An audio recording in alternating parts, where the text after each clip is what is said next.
Hi everyone, welcome to my world of flower 762। कैसे हैं आप सभी? आई होप आप सब ठीक ही होंगे गाइस। तो आज की हमारी रीडिंग है वर्गो कन्या राशि के लिए कर्मा के मुताबिक अक्टूबर महीने की लव रीडिंग कैसी रहेगी। चलिए देखते हैं।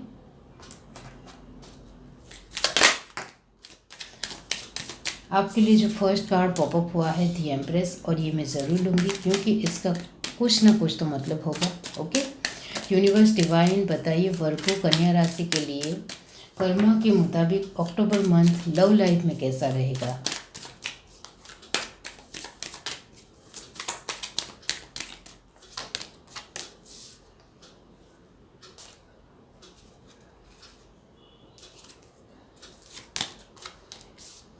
8 of Swords, King of Pentacles, 10 of Wands,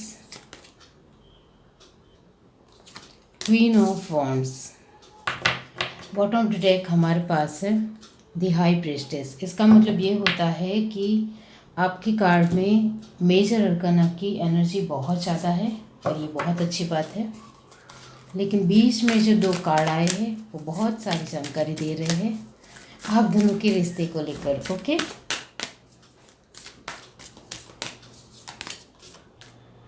spring see your seeds grow, mountain stand your ground, direction garden choose your path, soul in master be graceful in moment and action, traveller move in a new direction. Bottom of the deck हमारे पास है lady enjoy growth and reap reward. Okay, तो यहाँ मैं कहना चाहती हूँ कि आपके कर्मा के मुताबिक आपकी अभी हाल फिलहाल आप दोनों की लाइफ में नेगेटिव कर्मा की साइकिल चल रही है। ओके, और वो भी इमोशनल वाइज ही है, जिसके चलते ये जो अक्टूबर मंथ है उसमें आपकी जो नेगेटिव कर्मा की साइकिल है वो 15 तारीख के बाद ख़त्म होने वाली है इमोशनल वाइज। उसके बाद आपके पर्सन आपके बारे में सोचने वाले हैं, सोच समझ कर आगे बढ़ने वाले हैं, और अक्टूबर मंथ के एंडिंग तक वो आपको कॉल भी कर सकते हैं, मैसेज भी कर सकते हैं। यानी कि वर्गो कन्या राशि के लिए मैं यहाँ यही कहूँगी कि बहुत ज़्यादा पॉजिटिविटी है और बहुत ज़्यादा पॉसिबिलिटी है कि वो आपको कांटेक्ट करे और आपके साथ बातचीत करने की कोशिश करे। जिन्होंने अनब्लॉक किया है वो ब्लॉक किया है वो अनब्लॉक कर सकते हैं। तो यहाँ बहुत ज़्यादा पॉजिटिव आंसर है कि अक्टूबर मंथ में वो आपके लिए डिसीज़न ले सकते हैं और 2022 में आप दोनों की शादी हो सकती है, और वो भी अक्टूबर मंथ में ही भी आपकी और आपके पर्सन की शादी अचानक से भी हो सकती है। जिन लोगों का रिश्ता बहुत साल हो गए हैं या फिर 6 मंथ ही हुए हैं, लेकिन एक दूसरे के साथ जो एक बैलेंस होना चाहिए वो बैलेंस है, तो फिर आप दोनों की शादी बहुत जल्दी हो सकती है। अक्टूबर मंथ में भी चांसेस है कि आप दोनों की शादी हो और नवंबर मंथ में भी आप दोनों की शादी हो सकती है।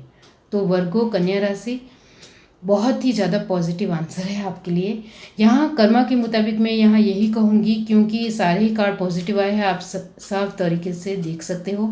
तो यहाँ जिन लोगों के लॉन्ग डिस्टेंस है तो उनके पार्टनर उनको मिलने आ सकते हैं ट्रैवलिंग करते हुए, या फिर आप दोनों एक दूसरे से ट्रैवलिंग करते हुए मिल सकते हो।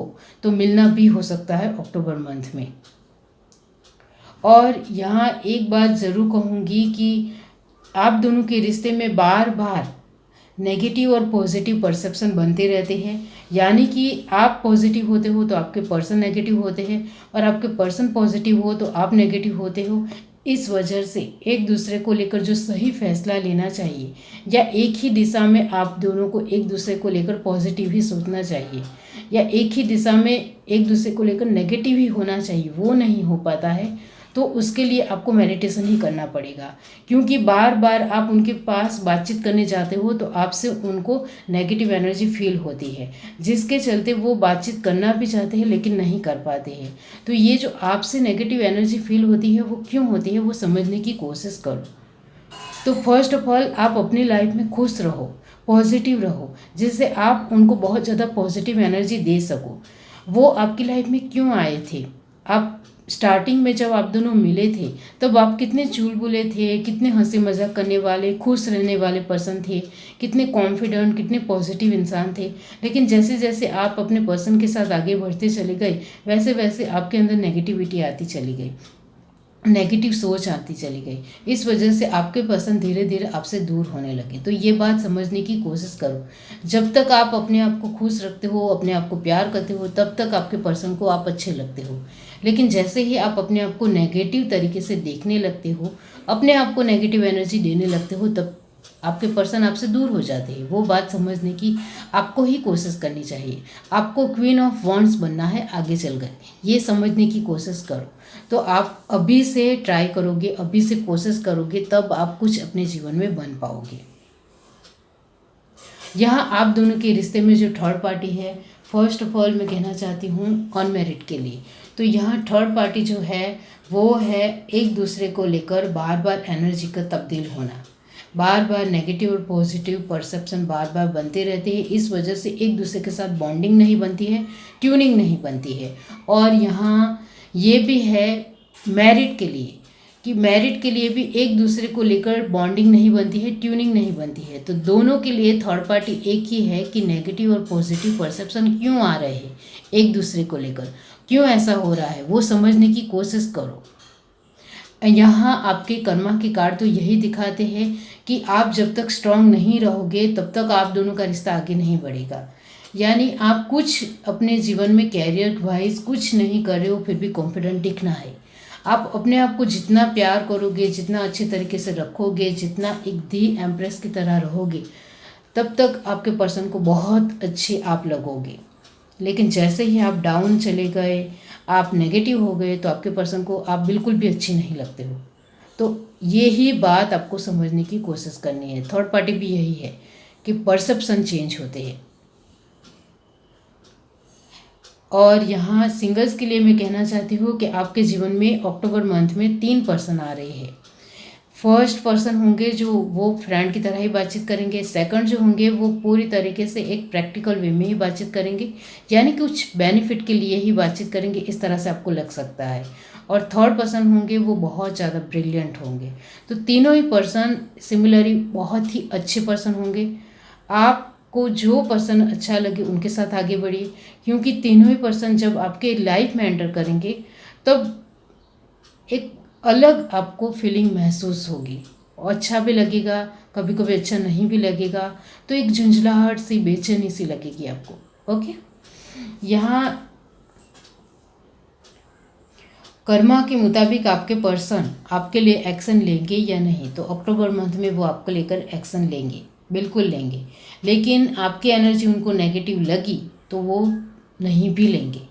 तो यहाँ थर्ड पार्टी नेगेटिव और पॉजिटिव परसेप्शन है। इसके लिए एक ही रेमेडीज़ है, मेडिटेशन करो और यूनिवर्स को हर रोज़ बताओ, हे यूनिवर्स, हे भगवान, मेरे और मेरे पर्सन की एनर्जी के ओरा को पॉजिटिव बनाइए, एनर्जी को पॉजिटिव बनाइए।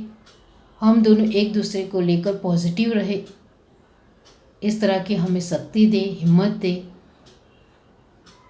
तो इस तरह से आपको बोलना है और हमारा प्यार एक दूसरे के लिए बहुत ज़्यादा पॉजिटिव रहे, हम एक दूसरे के लिए अच्छे तरीके से सोचें, इस तरह से बोलना है। तो ये रेमेडीज़ रहे, आप अपने तरीके से अच्छे तरीके से बोल सकते हो और हर रोज़ बोलना है।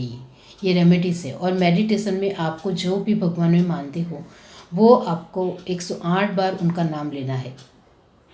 मेडिटेशन करोगे तभी आपकी ये जो बार बार नेगेटिव और पॉजिटिव परसेप्शन है वो चेंज होगा, यानी कि बैलेंस होगा। 50% पॉजिटिव, 50% नेगेटिव। तो एक दूसरे को लेकर आप सिमिलरली सोचने लग जाओगे। आप दोनों का रिश्ता 8 साल हो गया हो, 10 साल हो गए हो, 9 साल हो गए हो या 3 साल हो गए हो, लेकिन एक दूसरे को लेकर जो बॉन्डिंग होनी चाहिए, ट्यूनिंग होनी चाहिए, वो नहीं बैठती है। वो आपको भी पता है।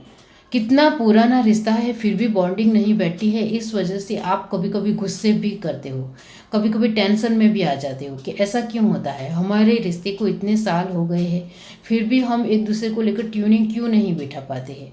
आप दोनों के रिश्ते को 6 महीने भी ही हुए हैं फिर भी आप दोनों की बॉन्डिंग नहीं बैठी है। तो इसको समझने की कोशिश करो, वो मेडिटेशन से ही हो सकता है, इतना याद रखो। ये है reading. Do like, share, subscribe and comment. Love you, bye.